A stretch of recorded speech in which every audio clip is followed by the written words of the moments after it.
Good afternoon.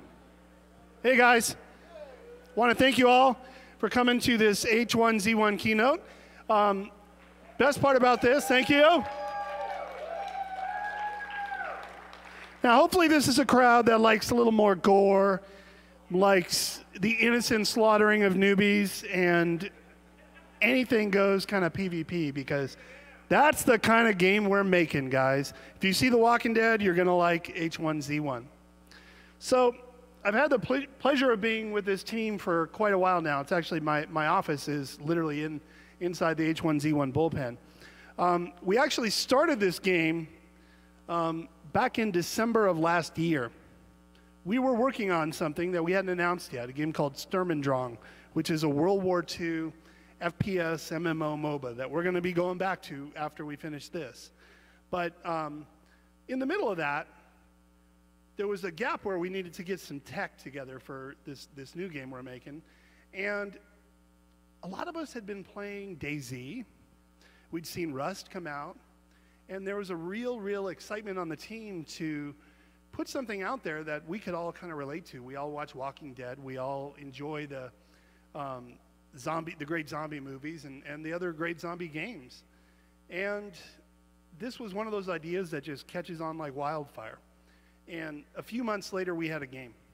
Now, a lot of people are wondering when we're going to put this thing up. We're going to be putting it up on early access on Steam in very short order. I'm not trying to be coy with the date. The simple truth is we're not going to put it up until we really love what we're playing. And I would say we really like what we're playing now, and we're getting towards the love part, because at every moment we are spending time to put a lot of time and effort and patience and really good quality gameplay. And you're going to get to see some of that today, and you're going to get to meet the people who are actually doing the work on this team. So I'd like to introduce Steve George, who is the producer for H1Z1, and he will introduce the team. Come on up, Steve.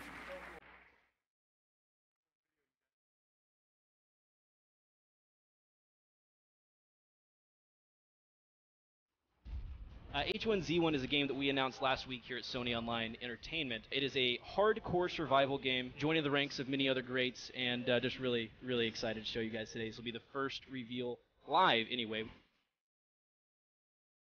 My favorite zombie movie would be Zombieland, just because it's awesome. The funniest thing that I've seen has been one of the programmers took all the zombies and shrunk them down to really small size. So that was pretty funny. What today is about is giving you guys an opportunity to see what happens behind the curtain here at SOE. This is the first time we've ever really done a big dev live stream, devathon. Sorry, just a couple things we noticed. And I'm getting hair and makeup. Can I get some coffee around here? Like, you're going to get to see behind the scenes of what it's like to work in the video game industry. That stuff happens all the time. Well, the big thing is that from 12 to 5 is when all of the actual fans show up to the studio. You guys are going to be jealous, but they actually get to come watch us make the game and play the game. Clay is losing it, man. Well, I'm Co-Carnage. It's good to see you. My name is Gold Glove, and this is my beautiful girlfriend, Allie. My name is Jared. His name is Jared, also known as Scummit1G. Hey guys, what's going on? How you lovely people doing today? It's what they say in the South. Oh, Zambas! Allie died! Oh, are you kidding me? Oh my god, he just did the splits next to you. Did you see that? You should have seen that from my screen. Oh, God, zombies! I was kidding. Oh! You're so rude! Let us have the car. Give us the car! This is in America. This is not Russia. I don't have to translate signs to tell my friends where I'm at, right? This is America. Okay, thank God, freedom. Save me, Tom Cruise! Oh my god, there's a burning zombie! Oh, what? I don't want to say that there's a problem, but we're out of fuel. Oh my god, dude. Look at him, he's like a clown. It's gross. Hey, with the cannibal! It's Cannibal Cam! Run from Cam! Brennan, your head's on fire! Oh my god. You know it. Oh, it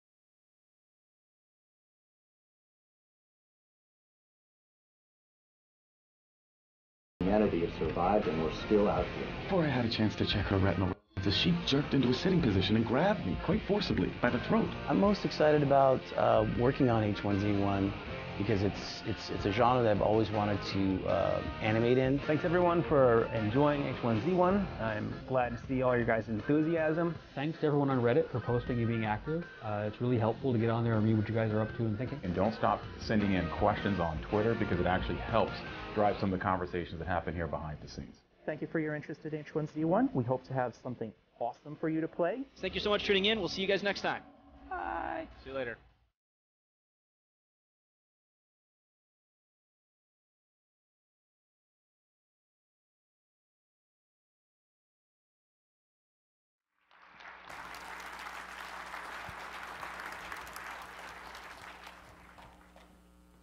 Hey guys, thanks for coming. Really quick, my team's been a little quiet this morning during practice, and I could really use a little noise to wake them up. Could you guys make a lot of noise for me, please? Crank it up. Come on.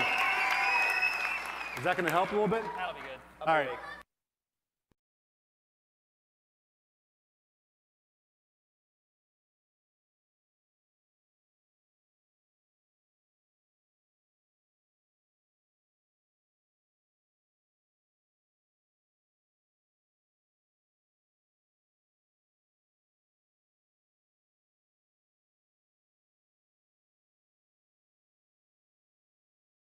Group of us from the dev team, some of the key individuals, and we're going to be talking about, we have a handful of questions that we selected as a group that we thought would cover a wide array of data for you to pull in. And if there's something that you're interested in as we're talking about it, raise your hands. And Ty, where are you at, Ty? Say hi. Testing. She'll be walking around to take questions from you all, and we'll kind of cruise through it. And at the end, we're going to flip this thing into a typical panel to where you can just ask us whatever you'd like. Yeah, no dumb questions. Raise your hand. I'll bring the mic over to you, and we can keep on the topic. Great. So I'm the brand manager for H1Z1, by the way. Hi, Ty. All right. So without further ado, if you guys can introduce yourself, that'd be a great start. Hey, everybody. My name is Adam Clegg. I'm a game designer in H1Z1. Started in 2007 in QA. You've probably seen me on shows like PlanetSide 2, and now on H1Z1.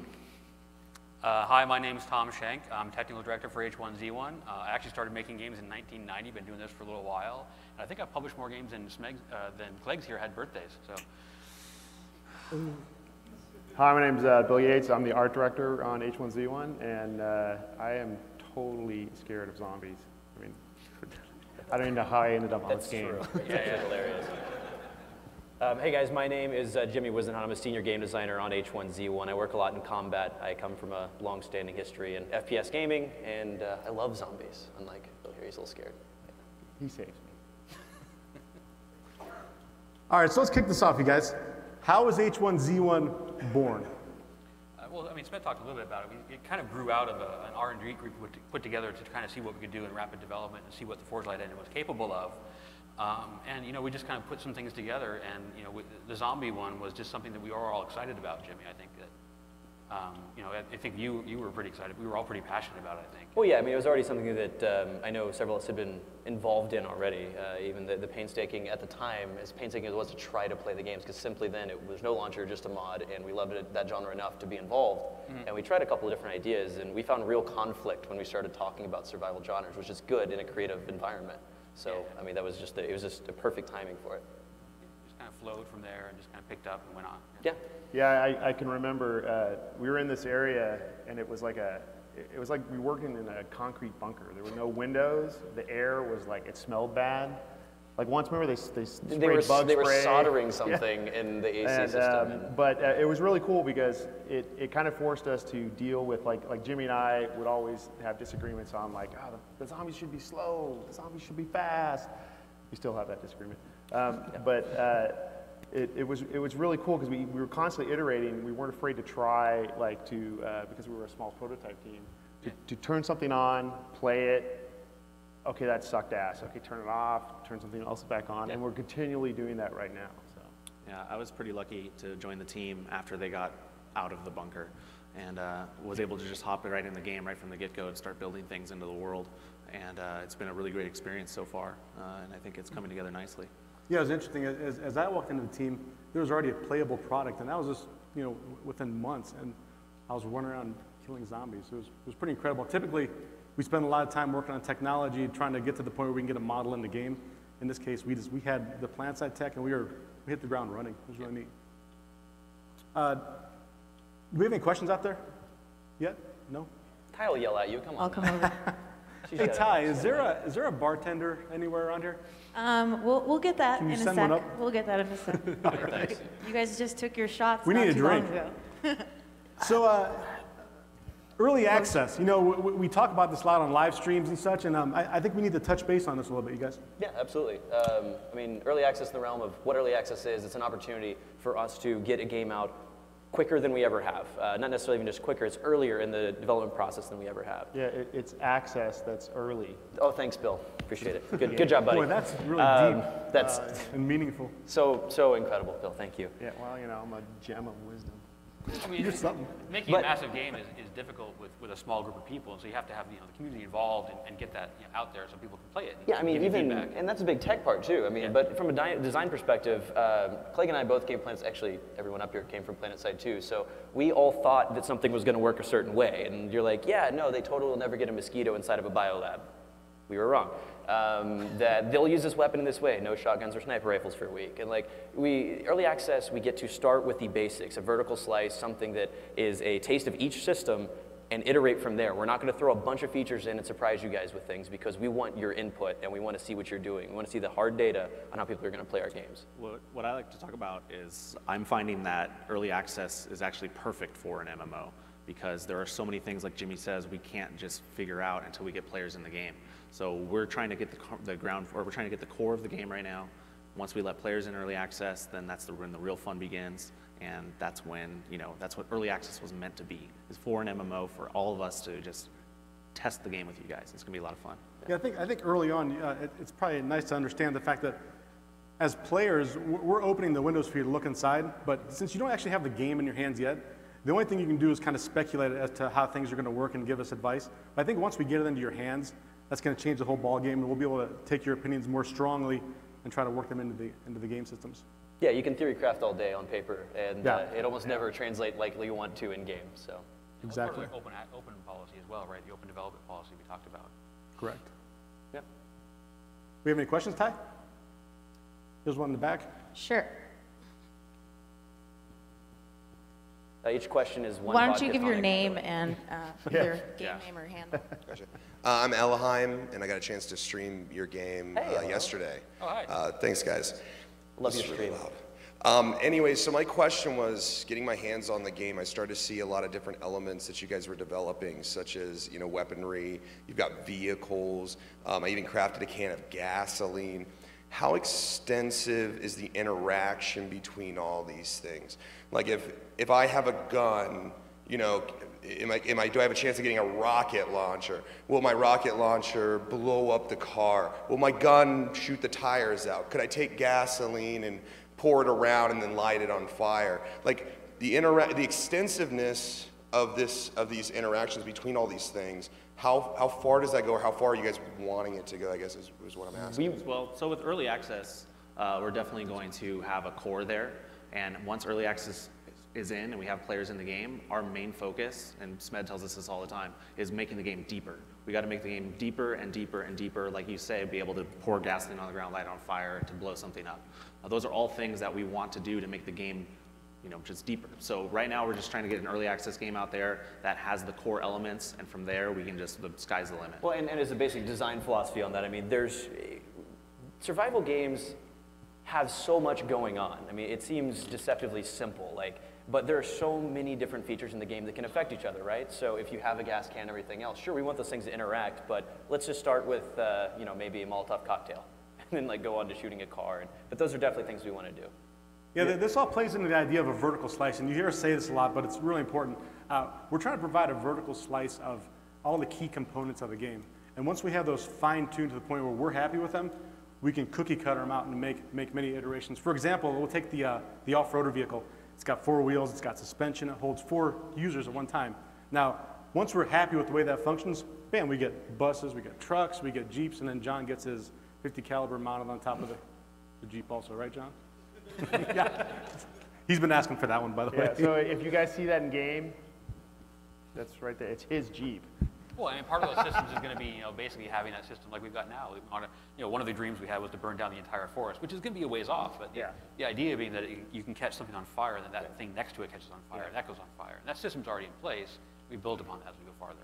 Yeah. No, I mean, we don't ever want to be afraid of pulling something out of the game either, as the torch as a starting equipment, because SMED caught everything and everyone on fire. So we decided it was a good idea to go with an axe. Roll out from there. So that's a big thing too, is as we iterate on this, and as we put these features in, we need to be aware that we may have to pull those back out. That's very important to our process. Tag. Oh, we got another question? Oh, hi, my name is Edison. I play PlanetSide 2 Connery and H1Z1 enthusiast. I followed the videos. I talked to some of you guys. I know Clegg from the past, and I attended the questions. I wanted to kind of reiterate, first of all, and say thank you for providing us the opportunity to play it here. It's phenomenal. I found myself like completely addicted, even at the quality, the early stages that you have the game now. The potential is huge. I talked to Hunter about some of the things that I saw in the game as well. Like you have like little mini meta games, like the crafting itself became a game, the survival became a game. And just 2 points in my question here. One, please, please, please do not include a manual with this game. Like ship the game with nothing, right? Because if you look at some of the other really good games like Dark Souls and Dark Souls 2, which I love, that's one of the key pivotal things about that game is it challenges you to go find stuff or to go find some community built information like a wiki or something. People share information, right? So please don't make the game easy for us when it comes out, right? You're making a survival game. Don't put a manual to help us survive, right? Help us, give us a hatchet. That's cool, but we'll figure out the rest, right? That's just one key point. The second point is. The way you've constructed the game now is really amazing. Like I found myself like learning how to build a furnace, and all of a sudden I got shot in the back of the head by an arrow by a player, another player on the server, because I didn't know it was I forgot it was multiplayer, right? So it kind of lends another, yeah, exactly. It kind of lends to another aspect of the game, which is someone said it in the other session, which is awesome, which is, sorry, I'm gonna back it away here. Are you fighting zombies or are you fighting humans? So again, don't, keep that up, and it's awesome because I found myself like, I can build a furnace, I built a furnace, I made a big mistake, I built it in the middle of a road where everyone can see me, and I got shot in the back of the head, and I lost all my resources. Okay, I learned my lesson. Next time I'll go up in the woods somewhere, build a house, build a shack, right, and then get some protection. So congratulations on this game right now. It's awesome. I can't wait to see it more. But the bottom line of my question is, or my statement, excuse me, is don't make it easy, right? Don't obscure as much of it as possible. Allow us to discover it, and if people rage about it, then they rage. Sure. Yeah. I mean, actually, from day one, that's something that we have said is we want to design our way into a game where I should be able to take an axe and hit a tree. That makes sense. That's how I get wood. If I see something on the wall, I should be able to grab it. If it's actually 3D in there, I can pull that axe off the ground. All that kind of stuff. And we kind of had this thing that I call the hardcore tuning knob, and we can crank it up as much as we want and make that a server rule set. We did that once. We made a bunch of press people really mad. Yeah. They just died. So it won't be as what you say is easy. It'll definitely be a learning experience, especially in early access. Yeah, and one thing I want to add to that is one thing that we're focusing on is accessibility, not necessarily easy. We really want to make it to where it's not hard to get in and play the game.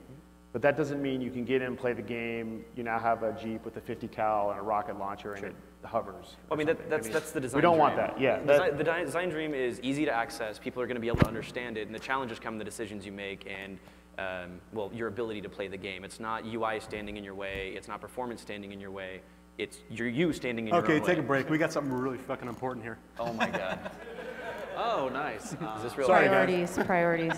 This is actually happening. Oh, wow. Okay, thank you. I'll take this. Is there a bottle opener? Wait, I need one that's twist off. Yeah, hey, this is like Jenga. Can we like pull them off one side? And Don't drop it. All right, we're good. Did you just grab two? Can you put this on Yeah, I Smed's tab, grabbed please? two. What are you? It's John Smedley's tab. Where's the opener? Oh wait, these are twist top. Oh, wait. It's the biggest room in the building. You'll know the number. The when you eyeball. see it. Where's the zombie? Hold on.